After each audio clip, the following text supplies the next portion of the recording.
저는 코로나 팬데믹 시기일 때도 기대작들이 개봉하면 꼬박꼬박 극장을 찾아가곤 했는데요.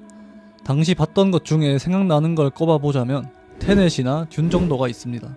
그리고 랑종도 자주 생각이 납니다. 한국 오컬트의 새 지평을 열었다고 평가받는 곡성의 나홍진 감독이 각본과 제작으로 참여했다는 소식을 듣고 안 갈 수가 없었습니다. 제가 기억하기로 나홍진 감독이 인터뷰에서 곡성은 코미디고 랑종은 무섭다고 얘기한 바가 있었기에 저 또한 기대를 많이 하고 관람했었습니다. 결론부터 말하자면 충분히 기대를 충족시켜준 영화였습니다. 저는 영화를 평가하는 데 있어 나름의 주관이 있는데요. 그중 하나의 척도는 장르 영화가 얼마나 해당 장르에 충실했는가에 관한 장르 충실도입니다. 액션 영화라면 얼마나 액션씬 촬영에 공을 들였는지, 코미디 영화라면 얼마나 개그 요소들을 잘 녹여냈는지 등이 그 예라고 할 수 있겠습니다. 이에 관해서 영화로 예를 들자면 대표적으로 미드소마를 꼽을 수 있을 것 같습니다. 포크 호러 장르를 완벽하게 담아냈기 때문입니다. 이러한 점에서 볼 때 공포영화로서 랑종은 굉장히 훌륭한 작품이라고 생각합니다. 관객마다 느끼는 정도가 다르겠지만 저는 원초적인 공포심을 느꼈기 때문입니다. 이 영화는 벨레어 위치로 대표되는 페이크 다큐멘터리의 형식을 취하고 있습니다. 저도 더 비지트나 디아틀로프 같은 여러 페이크 다큐 영화를 봐왔지만 개인적으로 아리씨 말고는 재밌던 적이 없었습니다. 핸드헬드 기법의 촬영 탓에 화면이 정갈하지 못할 뿐더러 대다수 페이크 다큐멘터리의 플롯 구조상 몰아치는 후반부에 비해 전반부의 흥미가 너무 빈약하기 때문입니다.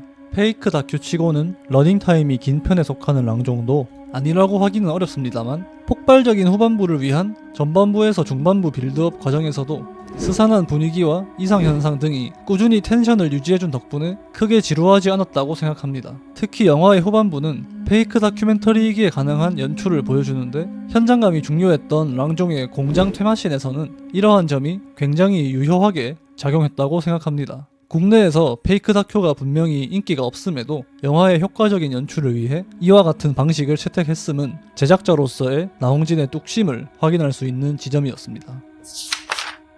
확실히 이 영화는 남들한테 추천해줄 만한 영화는 못 됩니다. 워낙 호러 장르가 관객 성향에 따라 호불호가 극심히 갈리는 장르이기도 하고 호러 팬이 아닌 일반 대중들에게는 초반엔 지루하고 후반엔 잔인하고 끔찍한 장면을 늘어놓는 영화로 보일 것이기 때문입니다. 애초에 메이저 장르가 아니기 때문에 대중적으로 흥행하기 어려운 작품이었지만 변화하던 한국 관객들의 성향에 따르면 랑종은 평가와 흥행 면에서 실패한 영화임이 분명합니다. 랑종 이후에 개봉한 오컬트 영화 파묘는 1000만 관객이 넘었고 굳이 파묘까지 가지 않더라도 검은 사제들과 곡성 등의 오컬트 장르의 영화가 국내에서 흥행에 크게 성공한 적이 있습니다. 이는 랑종의 실패를 단순히 장르의 한계로 핑계 삼을 수는 없음을 의미합니다. 미스터리, 오컬트, 공포와 같은 장르는 이제 국내에서도 티켓 파워를 입증한 장르가 되었습니다. 한국 관객들이 랑종을 관람하러 간 가장 큰 이유는 당연히 곡성의 나홍진 감독이 제작과 각본에 참여하였다는 것일 겁니다.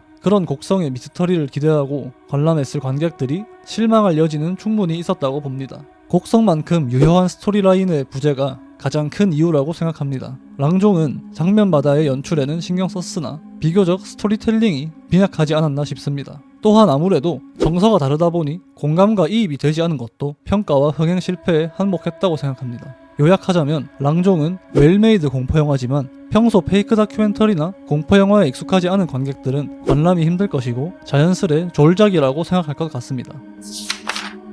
동양 공포영화와 서양 공포영화에는 차이가 존재합니다. 대체로 전자는 하늘 품은 귀신을 등장시키며 점프스퀘어를 유발하고 귀신을 단독적인 개체로서 내세우는 반면 후자는 악령을 소재로 사용하여 악령의 직접적인 모습을 비춘다기보다는 빙의된 사람이나 악령이 깃든 장소와 같은 것들을 상대로 퇴마를 벌이는 내용이 주를 이룹니다. 물론 반대의 경우와 혼용한 경우가 존재합니다만 다수의 작품을 놓고 봤을 때 띠는 경향성에 관하여 얘기하는 것입니다. 여고괴담과 엑소시스트의 차이라고 생각하면 되겠습니다. 랑종은 동양 공포영화의 스테레오타입에서 벗어나 귀신 들린 자에게 행하는 퇴마를 소재로 사용하였습니다. 주인공 밍은 온갖 귀신들에게 빙의되고 그녀의 이모이자 무당인 님은 빙의된 귀신들을 쫓아내기 위해 퇴마를 준비합니다. 이렇듯 서양 공포영화로 익숙한 플롯의 구조를 동양의 정서로 만나는 것은 참 반가웠습니다. 후반부 퇴마씬 전에는 홈캠으로 밍의 이상행동을 찍은 장면을 보여주는데 점프스케어로 겁주길래 살짝 실망할 뻔했으나 이후에 벌어지는 퇴마씬은